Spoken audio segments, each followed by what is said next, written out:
नमस्कार दोस्तों, कैसे हो। मुझे उम्मीद है आप सभी अच्छे होंगे, जबरदस्त जिंदाबाद होंगे। तो दोस्तों, आज सबसे पहले एक आपको इन्फॉर्मेशन देनी है और फिर जैसा कि पीछे आप थंबनेल में देख रहे हो, फिर इस सेशन की शुरुआत करनी है। तो दोस्तों, आज से हम एक नई सीरीज की शुरुआत कर रहे हैं। सीरीज क्या होगी, यानी जो भी आपकी दैनिक समसामयिकी होगी, यानी डेली करंट अफेयर की आपकी दिन प्रतिदिन क्लास होगी, जिसमें क्लास का टाइम सुबह 9 बजे रहेगा।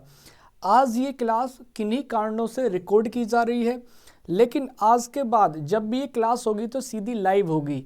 अब ये रिकॉर्ड करने का एक कारण है, क्योंकि आपको एक इन्फॉर्मेशन देनी है कि जो भी बच्चे इस क्लास से कुछ अगर ग्रहण कर पाए हो या उन्हें थोड़ी सी क्लास अच्छी लगती है, तो वो कल सुबह 9 बजे ज़रूर मिलें।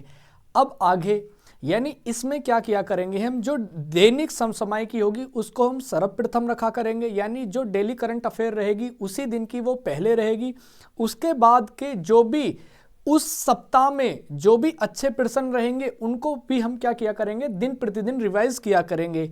और ये क्लास आपकी सभी परीक्षाओं में, यानी जो भी आपकी वनडे एग्जाम है उन सभी के लिए बहुत ज़्यादा महत्वपूर्ण होने वाली है, यानी बहुत ज़्यादा लाभ देने वाली है आपको ये क्लास। तो एक बार जो भी बच्चे इस क्लास से कुछ भी अगर थोड़ा बहुत उन्हें लगता है कि इस क्लास ने हमको लाभ दिया है या यहाँ से हमें प्रश्न परीक्षा में बनने वाले हैं, तो कल से आप डेली 9 बजे जरूर मिलिएगा। मैं आपके साथ दैनिक समसामयिकी के साथ साथ जो भी स्टैटिक जीके के करंट अफेयर के प्रश्न होंगे उन सबको मैं आपके साथ साझा करूंगा।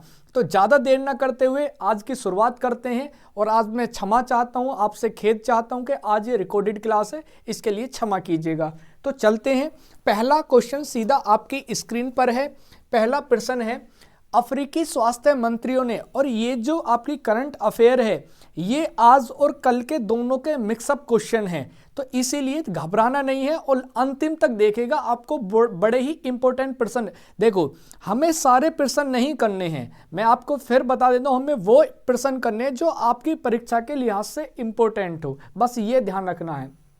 पहला प्रश्न आपकी स्क्रीन पर है, अफ्रीकी स्वास्थ्य मंत्रियों ने मलेरिया के विरुद्ध अपनाया युआंडे घोषणा पत्र। अब देखो, ये जो घोषणा पत्र यानी जो डिक्लेयर है, ये आपकी कैमरून की राजधानी है, और इस कैमरून की राजधानी युआंडे में अफ्रीका के 11 देशों के स्वास्थ्य मंत्रियों ने भाग लिया, जिन्होंने अपनाया है कि हम मलेरिया को क्या कर देंगे, खत्म कर देंगे। तो ये बहुत अच्छी पहल है अफ्रीका मंत्रियों के द्वारा, लेकिन इसमें कुछ हमें भारत के परिप्रेक्ष्य में भी समझना है। क्या क्या समझना है, जैसे अगर मैं बात करूं, क्या बात करें भाई, सबसे पहले हमें यहां समझना है कि भारत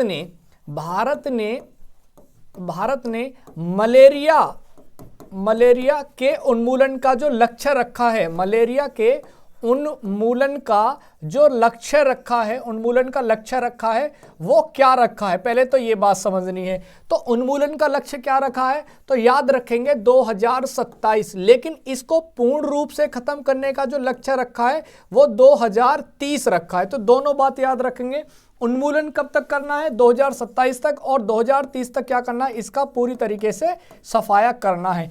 अब मलेरिया से रिलेटेड कुछ जानकारी और कलेक्ट कर लेते हैं। जैसे अगर मैं बात करूं, मलेरिया जो रोग होता है वो किससे होता है, तो किस कारण से होता है, इन सब के बारे में चर्चा करेंगे। तो किससे होता है, प्लाज्मोडियम परजीवी, ये याद रखेंगे किसके कारण होता है, तो एक प्लाज्मोडियम नाम का परजीवी होता है, उसके कारण होता है। अच्छा, इस रोग का वाहक कौन होता है, तो वाहक होती है मादा एनोफिलीज। याद रखेंगे, नर नहीं मादा, यानी रोग को फैलाने का काम कौन करती है, तो मादा एनाफिलीज नाम की एक मच्छर की प्रजाति है, वो क्या करती है, इसको फैलाने का कार्य करती है। अच्छा, मानव शरीर के किस भाग को ये इफेक्ट करती है, प्रभावित करती है, तो याद रखेंगे ये आरबीसी को क्या करती है, प्रभावित करती है। दूसरी बात, अगर मलेरिया हो जाता है तो उसको सही करने की जो दवा है उसको किस नाम से जाना जाता है, तो ध्यान रखेंगे कौन सी है, कुनेन है। कौन सी है जी, कुनेन है, ये याद रखेंगे। अब ये जो कुनेन दवाई है ये कहाँ से प्राप्त की जाती है, तो याद रखेंगे सिनकोना से प्राप्त की जाती है। आपको पता है कि एक सिनकोना का वृक्ष है, वहां से इस दवाई की प्राप्ति की जाती है कुनेन की। तो हमने चारों पांचों बातें समझ ली हैं जो मलेरिया से रिलेट करती हैं। आगे चलते हैं नेक्स्ट प्रश्न पर। आगे है यूजीसी ने महिला वैज्ञानिक की सहायता के लिए शेरनी का किया उद्घाटन। अब इस बात को समझना, ये क्या है, आपका एक शेरनी नाम का है ऐप। अब इस ऐप में यानी जो भी महिला वैज्ञानिक है वो अगर रिसर्च करना चाहती हैं विज्ञान के क्षेत्र में, तो उनके लिए एक शेरनी नाम का पोर्टल शुरू किया गया है। अगर वो इच्छुक है तो उनको सभी सहायता प्रदान की जाएगी इस प्रकार से। तो दूसरी बात हमें क्या याद रखनी है, अब हमें यह एक बात समझना, मान लो अगर कोई चीज करंट में है, चर्चित है, तो हमें उसके आसपास की सभी जानकारी हमें पता होनी चाहिए। जैसे अगर मैं बात करूं ये यूजीसी क्या है, तो यूजीसी क्या करेंगे, ये है जी विश्वविद्यालय अनुदान आयोग, विश्वविद्यालय अनुदान आयोग, विश्वविद्यालय अनुदान आयोग। अच्छा, इसका क्या कार्य होता है, यानी जितने भी आपके विश्वविद्यालय होते हैं उनको जो सर्टिफाइड करता है वो यूजीसी करता है, यानी विश्वविद्यालय अनुदान आयोग। इसकी स्थापना कब हुई है, तो याद रखेंगे इसकी स्थापना 1956 में हुई है। किसके द्वारा की गई है, कौन इनके फाउंडर थे, तो याद रखेंगे मौलाना अबुल कलाम आजाद, मौलाना अबुल कलाम आजाद। क्यों, क्योंकि ये हमारे पहले कौन थे, शिक्षा मंत्री थे। कौन थे बेटा, पहले शिक्षा मंत्री, याद रखेंगे क्योंकि परीक्षा में यहां से भी प्रश्न बन सकता है, पहले शिक्षा मंत्री थे। तो दोनों तीनों प्रश्नों को याद रखना है। विश्वविद्यालय स्तर पर जो भी आपको यानी अनुमति देनी होती है तो वो कौन करता है, यूजीसी करता है। और ये शेरनी ऐप आपको याद रखना है। आगे चलते हैं। आगे है किशोर मकवाना ने राष्ट्रीय अनुसूचित जाति आयोग के अध्यक्ष का पदभार किया ग्रहण। भाई बहुत इंपॉर्टेंट प्रश्न है, ये किशोर मकवाना है, ये क्या बने हैं, राष्ट्रीय अनुसूचित जाति आयोग के क्या बने हैं, अध्यक्ष बने हैं। अच्छा, ये बात समझ, इसको किस नाम से भी जाना जाता है, यानी एससी क्या बोलेंगे इसको, यानी एनएससी और क्या बोलेंगे, टी बोलेंगे। तो ध्यान रख लेना, अब इस टी नहीं बोलेंगे, अभी इसको टी भी नहीं बोलेंगे, इसको बना देते एक बार पूरी तरह ध्यान से। क्या बोलेंगे, नेशनल अनुसूचित यानी शेड्यूल, और एससी और सी यानी ये बनेगा। अब इसका प्रावधान कहाँ किया गया, सबसे पहले ये हमें पता होना चाहिए। तो अगर मैं बात करूं 338, क्या बोलेंगे, 338 में क्या किया गया है, अनुसूचित जनजाति आयोग के प्रावधान की चर्चा की गई है। अब एक नया भी बन गया है, आपको पता होना चाहिए, राष्ट्रीय अनुसूचित जनजाति आयोग, जिसकी स्थापना किसमें की गई है, तो 338A में की गई है, ध्यान रख लेना। यानी वो ये जाति के लिए है और 338 वाला किसके लिए है, जनजाति के लिए। अच्छा, इन दोनों को अलग कब किया गया था, तो ध्यान रखेंगे 89वां संविधान संशोधन 2003 में क्या किया गया था, इन दोनों को क्या किया गया था, अलग किया गया था। जबकि 3 से पहले ये दोनों क्या होते थे, एक ही मर्ज थे। तो ध्यान रख लेना, किशोर मकवाना ने कई सारी पुस्तकें भी लिखी हैं, जैसे समर सत्ता एक पुस्तक है इनकी, समर सत्ता के नाम से इनकी बड़ी अच्छी पुस्तक है, और सफलता के मंत्र, और एक मोदी के नाम भी इन्होंने एक पुस्तक लिखी है। तो इन दोनों पुस्तकों को याद रख लेना, परीक्षा के लिहाज से बहुत ज्यादा इंपॉर्टेंट बन जाती है। आगे चलते हैं। आगे नेक्स्ट प्रश्न है, डीआरडीओ ने MIRV तकनीक आधारित अग्नि 5 मिसाइल का पहली बार किया सफल प्रक्षेपण। यानी अब हमें यहां से समझना क्या है, समझना है पहले तो आप ये समझिए कि जो अग्नि 5 है इस मिसाइल का पहले ही सफल परीक्षण किया जा चुका है, लेकिन इसमें एक तकनीक है, आप देखेंगे MIRV। अब ये जो M वर्ड है यानी मल्टीपल, इस चीज को आप समझना, ये बड़ा ही इंपॉर्टेंट है कि ये जो मल्टीपल है यानी इसका मतलब है कि एक बार अगर मान लीजिए ये हमारी क्या ये मिसाइल है, अब इस मिसाइल में बहुत सारे टारगेट एक साथ क्या किए जा सकते हैं, फिक्स किए जा सकते हैं। मान लीजिए हमें एक स्थान लोकेशन A, एक लोकेशन B, एक लोकेशन C, एक लोकेशन D और एक लोकेशन E। यानी अगर हमने एक बार ये लोकेशन सेट कर दी तो एक साथ ये सभी को क्या कर सकती है, निस्त नाबूद कर सकती है। तो बड़ी ही इंपॉर्टेंट है, हमारे पास पहले ये सुविधा या तकनीक नहीं थी। ऐसी सुविधा केवल पहले 5 देशों के पास है और ये भारत ऐसा करने वाला छठा देश बन गया है। कौन कौन से देश हैं वो, तो याद रखेंगे, पहला देश अमेरिका, रूस, चीन और उसके बाद फ्रांस, ब्रिटेन और छठा प्यारा हमारा भारत बन गया है ऐसा कारनामा करने वाला। और एक बात बच्चे मैं और बता दूं इसके बारे में, हालांकि मैंने पूरी ही वीडियो इसके ऊपर बनाई है, आप जाकर देख सकते हैं, इसके बारे में कंप्लीट एनालिसिस मैंने उसमें किया है। लेकिन फिर भी एक चीज और बता देता हूं कि अग्नि 5 में पूरा चीन और आधा यूरोप इसकी किस में आ जाएगा, जद में आ जाएगा। अगर कोई व्यक्ति चीन या पाकिस्तान या अफगानिस्तान हमें आके दिखाता है तो अब उसको हम क्या दे सकते हैं, अच्छे से जवाब दे सकते हैं। यानी चीन की राजधानी बीजिंग भी अब अग्नि 5 के कब्जे में है और एक साथ कई सारी लोकेशन को हम टारगेट कर सकते हैं। बहुत ही बढ़िया तकनीक है। आगे चलते हैं नेक्स्ट प्रश्न पर। आगे है असम के माजुली मुखोटो। देखो सबसे पहले ये माजुली जो है आपने पहले भी सुना होगा, ये आपकी जो मांजुली यानी जो ब्रह्मपुत्र नदी है उस पर एक द्वीप है मांजुली द्वीप, आपने सुना है ना भाई। ये मांजुली द्वीप जिसके ऊपर कामाख्या मंदिर भी है, तो ध्यान रख लेना, बहुत अच्छा प्रश्न है। असम के मांजुली मुखोटो, देखो ध्यान रख लेना, यानी जो मुखेटे होते हैं, और पांडुलिपि पेंटिंग को मिला जीआई टैग। भाई ये दो और जुड़ गए हैं, यानी जो जीआई टैग है, जो ज्योग्राफिकल इंडेक्शन होता है जिसको हम जीआई टैग के नाम से जाना जाता है, तो उसमें दो चीज और जुड़ गई हैं, मांजुली मुखोटो और पांडुलिपि पेंटिंग। अच्छा, थोड़ा जीआई टैग के बारे में भी चर्चा कर लेते हैं। जीआई टैग की जो शुरुआत की गई थी वो कब की गई थी, तो 1999 में एक एक्ट के द्वारा की गई थी।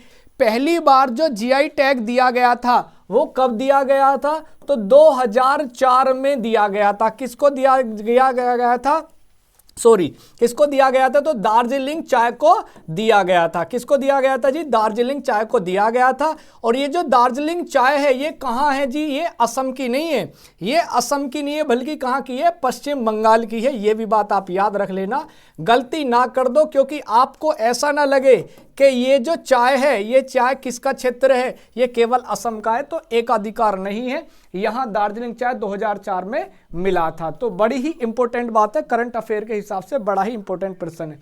आगे आएंगे, यूएई ने भारत के साथ गहरे संबंधों का जश्न मनाने के लिए इंडिया बाय द फ्रीक महोत्सव किया प्रारंभ। देखो बड़ा ही अच्छा है, इसका नाम क्या है, इंडिया बाय द फ्रीक। देखो बड़ा ही एक इवेंट है और किसने किया है, यूएई। और यूएई में भी कहां किया है, तो यूएई के आबू धाबी में, ध्यान रखेंगे किसमें किया है, आबू धाबी में किया गया है। बड़ा ही इंपॉर्टेंट प्रश्न है, आबू धाबी में किया है। यहां आप देखेंगे इवेंट है, महोत्सव है, और भारत और यूएई के बीच में अच्छे रिश्तों को मजबूत करने के लिए यूएई में कहां किया गया बेटा, अबू धाबी में किया गया है। बड़ा ही अच्छा प्रश्न है करंट के हिसाब से। आगे है, आप देखेंगे यूएसए के लॉस एंजलिस, बेटा इसको क्या कहा जाता है, लॉस एंजलिस अमेरिका में है और इसको हॉलीवुड के नाम से जाना जाता है जो अमेरिका में पड़ता है। आगे क्या है जी, अभी हाल ही में 96 ऑस्कर पुरस्कारों की घोषणा हुई है। इन पुरस्कारों में यानी ओपनहाइमर एक मूवी है, ओपनहाइमर, और इसको 7 सर्वश्रेष्ठ फिल्म पुरस्कार मिले, यानी एक मूवी को 7 पुरस्कार मिले हैं अलग अलग कैटेगरी में, अलग अलग श्रेणी में। अब ये ओपनहाइमर कौन है, ओपनहाइमर को आप भली भांति जानते होंगे, ये परमाणु के जनक यानी रॉबर्ट ओपनहाइमर हैं, सुना है ना, रॉबर्ट जे ओपनहाइमर, यानी इन्होंने ही तो परमाणु की खोज करी थी, तो उन्हीं पर लिखी गई एक जीवनी है, उस पर यह आधारित फिल्म है। तो आप देख सकते हो कि परमाणु के जनक जो थे रॉबर्ट ओपनहाइमर, उन पर लिखी हुई एक किताब के ऊपर यह फिल्म बनी है। अच्छा जी, अब इसमें जो आपको याद रखने, 7 के याद नहीं रखने, बस आपको यहां से 2 पुरस्कार फिल्म के याद रखने और एक और अन्य याद रखना है जो परीक्षा में पूछा जाएगा। आगे अगर पूछ ले, एक तो ये कि सर्वाधिक पुरस्कार किसको मिले, तो ओपनहाइमर को मिले। दूसरा कौन सा क्रम है ये पूछा जा सकता है, तो 96वां क्रम है। कहां आयोजित हुए, लॉस एंजलिस में, हर बार यही होते। अच्छा याद क्या करना है जी, अभिनेता कौन है, तो सिलिकॉन मर्फी। क्या याद रखेंगे? जिन्होंने किसका किरदार निभाया है, यानी ओपेनहाइमर का किरदार निभाया है, उनका नाम क्या है? सिलिकॉन मर्फी है। इसके निर्देशक कौन है भैया? जो निर्देशक है यानी जिन्होंने फिल्म को डायरेक्ट किया है तो कौन है जी? Christopher Nolan. क्रिस्टोफर नोलन है, बड़ा ही अच्छे तरीके से निर्देश किया है इन्होंने। तो दो अभिनेता और निर्देशक ओपेनहाइमर के याद रखने, बाकी नहीं। और एक अन्य याद रखना है कि अभिनेत्री कौन है जिनको इस वर्ष का क्या मिला है? ऑस्कर पुरस्कार मिला है, लेकिन ओपेनहाइमर में नहीं मिला, इनको पुअर थिंग्स फिल्म में मिला है। इनका नाम क्या है जी? एम्मा स्टोन है। क्या है जी? एम्मा स्टोन है। अच्छा, बड़ी ही उम्रदराज महिला है, बिल्कुल अम्मा की तरह दिखती हैं। याद रखने का तरीका इनका ये है कि इनका नाम बिल्कुल अम्मा की तरह है, वो बड़ी बुजुर्ग मोटी सी है ना, जहां आपको दिख जाए तंदुरुस्त महिला है तो वही याद रख लेना कि वो है। लेकिन किसके लिए मिला है? पुअर थिंग्स के लिए मिला है, यानी गरीब। थिंग्स मतलब यहां वस्तु से भी होता है, आपको ध्यान रखना, और पुअर मतलब गरीब। और वहां पर आप देखेंगे कि एक अफ्रीकन टाइप की महिला है जो थोड़ी सी बुजुर्ग है, तो उनको मिला है, उनको एम्मा स्टोन के नाम से जाना जाता। 3 याद रखेंगे, आपकी परीक्षा के लिए सफिशिएंट है। आगे आते हैं। आगे है आपका ICEA की एक रिपोर्ट के अनुसार पिछले दशक में भारत बना विश्व में मोबाइल फोन का निर्माण करने वाला दूसरा सबसे बड़ा देश। भाई बहुत अच्छी बात है, लेकिन यहां क्या बात हो रही है भैया? निर्माण करने वाला। लेकिन निर्माण के साथ साथ ध्यान ये भी रखना कि उपभोग के मामले में भी हम क्या हैं भैया? प्रथम हैं। ये बात तो हम भूल ही गए, ये बात तो हम भूल ही गए कि जी कौन है? प्रथम है। अच्छा जी, अगर निर्माण की बात पे पहली बात करने लगे तो क्या कौन आ जाएगा जी? चीन पहले स्थान पर आ जाएगा। चीन कौन है? प्रथम स्थान पर। क्या बोलेंगे? चीन प्रथम स्थान पर है, ध्यान रख लेना। और दूसरे स्थान पर कौन है? भारत। और जबकि उपभोग के मामले में कौन है जी? प्रथम है हम, ध्यान रख लेना सबसे ज्यादा, क्योंकि भाई 140 करोड़ की जनसंख्या है। और कहते हैं ना, परिवार में अम्मा को अलग फोन है और बच्चे को अलग फोन है कार्टून देखने के लिए, और परिवार के हर सदस्य को अलग फोन है एक दूसरे से वार्तालाप करने के लिए। तो भाई हम किसी में रिकॉर्ड बनाए ना बनाए, कम से कम मोबाइल में तो बना ही सकते हैं। ठीक है जी, आगे आ जाओ। आगे नेक्स्ट प्रश्न आपकी स्क्रीन पर, सात्विक और चिराग की जोड़ी ने जीता फ्रेंच ओपन। भाई ध्यान रख लेना, जो फ्रेंच ओपन है ना, ये आपकी 4 सीरीज हैं जो बैडमिंटन में खेली जाती हैं। आपको पता है ये बहुत इंपॉर्टेंट है, और ऐसा करने वाली ये भारत की पहली जोड़ी बन गई है ऐसा खिताब करने वाली। अच्छा जी, दूसरा, पूर्व में भी इन्होंने कई सारे खिताब जीते हैं। कोरिया ओपन जीता है, इंडोनेशिया ओपन जीता और स्विस ओपन भी जीता है। अभी एक और इंपॉर्टेंट बात बता दूं, अच्छा किसको हराकर जीता है? तो इनकी जो जोड़ी हुई थी वो किससे हुई थी? ताइवान से। क्या याद रखेंगे? ताइवान से इनकी क्या हुई थी? ताइवान वर्सेस भारत का क्या हुआ था? ये खिताब हुआ था ताइवान वर्सेस भारत, ध्यान रख लेना। तो ताइवान को हराकर जीता है, फ्रेंच ओपन जीता है। दूसरी बात, सात्विक और चिराग को भारत का सर्वोच्च खेल रत्न पुरस्कार दिया गया है। सात्विक और चिराग को वर्तमान का किस नाम से जाना जाता है भैया? मेजर ध्यानचंद।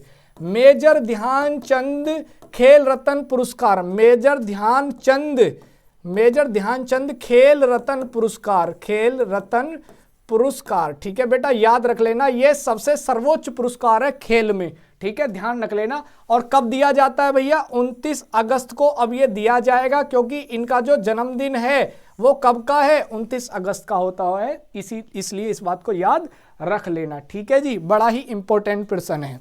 आगे आएंगे। आगे, जम्मू कश्मीर पुलिस ने पशु तस्करी को रोकने के लिए ऑपरेशन कामधेनु। बेटा अब ये पशु तस्करी तो है, लेकिन पशु तस्करी में जो मुख्य फोकस रहा है वो गो पर यानी गाय पर रहा है, क्योंकि आजकल आपको पता है कि सबसे ज़्यादा जो तस्करी की जाती है वो गाय की जाती है। इसीलिए जम्मू कश्मीर में जो ऑपरेशन का नाम दिया है वो कामधेनु। ये आपके पेपर में आने वाला प्रश्न है, ध्यान रख लेना, पेपर में आएगा ही आएगा। सरकार ऐसी है, ध्यान रख लेना क्या कहना चाह रहा हूं मैं। और पशु तस्करी को रोकने में सर्वप्रथम किसको रखा भैया? गो को रखा गया, गो यानी गाय, ध्यान रख लेना। और कहां चलाया गया? जम्मू कश्मीर में पुलिस के द्वारा चलाया गया है। आगे आएंगे। देवेंद्र झाझरिया को चुना गया भारतीय पैरा ओलंपिक। बेटा एक बात समझ लेना, पैरा ओलंपिक का मतलब क्या होता है? यानी जो व्यक्ति सामान्य तरीके से फिट नहीं होता, यानी पैरा का मतलब होता है बेटा दिव्यांग है वो, दिव्यांग मतलब विकलांग। पहले हम विकलांग के नाम से जानते थे, लेकिन भारत सरकार ने उसका नामकरण 2016 में दिव्यांग कर दिया। अब उसको दिव्यांग के नाम से जाना जाता है। तो इसको ध्यान रख लेना, पैरा में जो व्यक्ति सामान्य तरीके से पूरी तरह फिट नहीं, उसको पैरा ओलंपिक में भाग लेता है।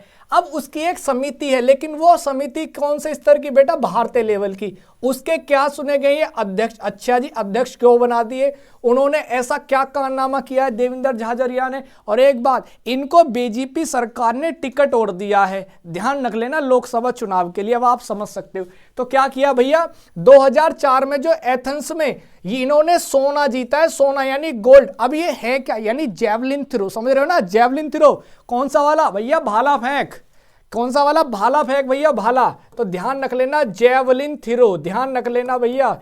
ऐसा नीरज चोपड़ा से करने वाले पहले व्यक्ति हैं जेवलिन थ्रो में, लेकिन ये पैरा ओलंपिक। फिर इन्होंने 2016 में जो रियो में हुआ था, ठीक है ना, ब्राजील में, वहां भी इन्होंने सोना जीता, यानी गोल्ड मेडल जीता। ठीक है, तो जेवलिन थ्रो में ऐसा करने वाले कौन व्यक्ति थे? ये पहले व्यक्ति थे। अच्छा जी। अच्छा, दूसरी बात, पैरा ओलंपिक में दीपा मलिक ने भी जीता है, ध्यान रख लेना। किसने जीता है भैया? दीपा मलिक भी।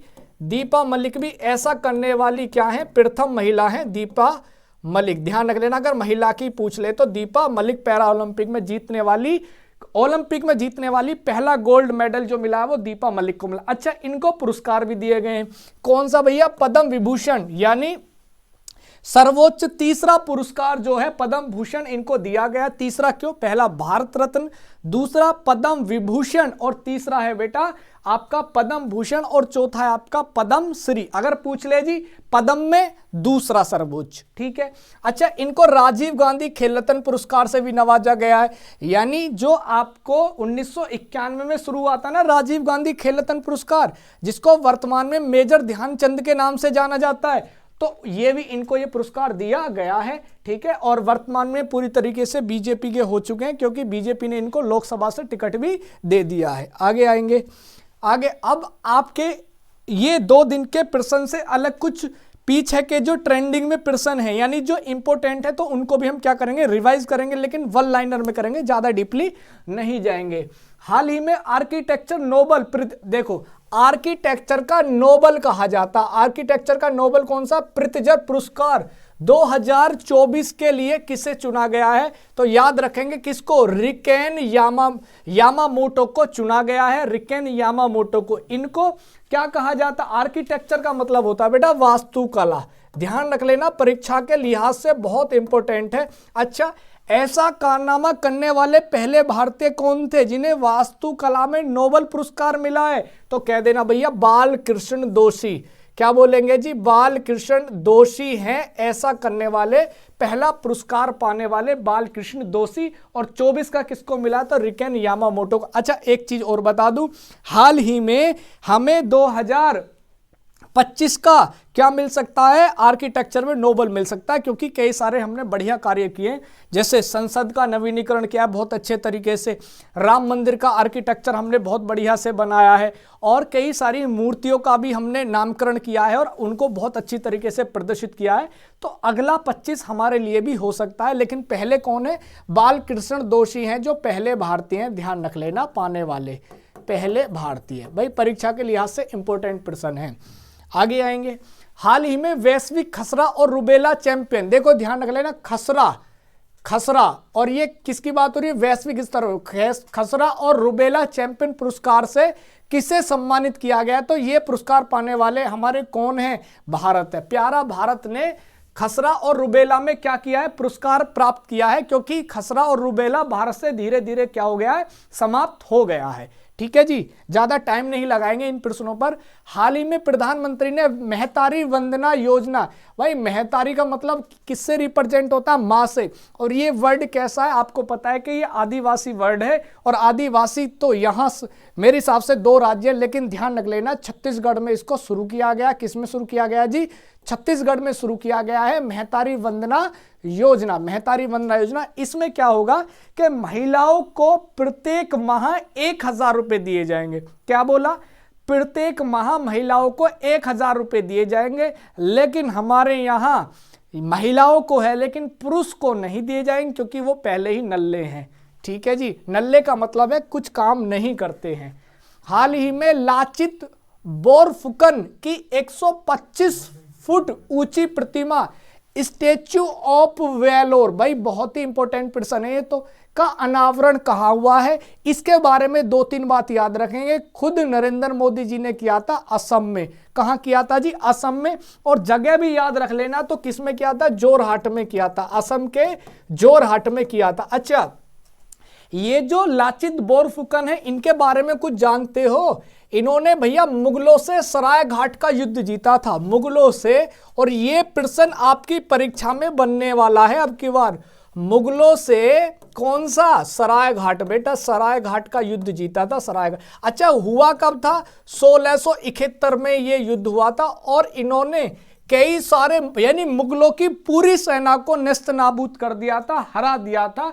एक तो डेट याद रखें, यानी वर्ष याद रखेंगे। 1671 में कौन सा युद्ध है? सराय घाट का युद्ध, सराय घाट का युद्ध है। और इन्हें असम के देवता के रूप में माना जाता है। इनकी 125 फुट ऊंची प्रतिमा है जो असम के जोरहाट में है, जिसे स्टेच्यू ऑफ वेलोर का नाम दिया गया है। और स्टेच्यू बहुत सारी बनी है वर्तमान में, सभी को याद रख लेना बच्चे, एक प्रश्न बन सकता है। आगे आएंगे, बहुत जल्दी चलेंगे। हाल ही में महाशिवरात्रि का हैरत का आयोजन कहाँ हुआ है? हैरत भैया, हैरत तो भैया कहाँ हुआ है? जम्मू कश्मीर में हुआ है, जम्मू कश्मीर में। महाशिवरात्रि की बात हो रही है भैया, तो क्या बोलेंगे? शिव को समर्पित है। लेकिन शिव को समर्पित है, कौन मनाते हैं? तो भैया इनको मनाते हैं कश्मीरी पंडित। कौन मनाते हैं? कश्मीरी पंडित बनाते हैं, तो ध्यान रख लेना क्योंकि जम्मू कश्मीर का मामला है। अच्छा, एक इसी से रिलेटेड और है भैया, कौन सा है जी? कंचोत उत्सव। ये भी इसी प्रकार का है, क्या बोलेंगे? कंचोत उत्सव भी है। अच्छा, एक मेला भी है यहाँ का, तो मेले को भी याद रखेंगे। तो मेला कौन सा है? अंबुबाची मेला है। क्या याद रखेंगे? अंबुबाची मेला याद रखेंगे, अंबुबाची मेला। ठीक है जी, इसको सही से कर लो, वर्तनी गलत हो गई है। अंबुबाची, आजा भाई, अंबुबाची मेला। ठीक है, ध्यान रखेंगे अंबुबाची मेला। एक उत्सव कंचोत उत्सव और एक महाशिवरात्रि में हैरत उत्सव का आयोजन किया गया है। आगे आएंगे। हाल ही में पीएम नरेंद्र मोदी ने सैला सुरंग, बेटा सैला सुरंग बहुत ज्यादा इंपॉर्टेंट है। सैला सुरंग का जो उद्घाटन किया गया है वो कहाँ किया गया? तो याद रखेंगे भाई, कहाँ किया गया? तो ये अरुणाचल प्रदेश में किया गया भैया, सैला सुरंग का। परीक्षा के लिहाज से बहुत ज्यादा इंपॉर्टेंट है। हाल ही में पीएम नरेंद्र मोदी ने सैला सुरंग का जो उद्घाटन किया गया है वो अरुणाचल प्रदेश में किया गया है। ठीक है जी, चलो आगे आएंगे, आगे आएंगे भी, आगे है।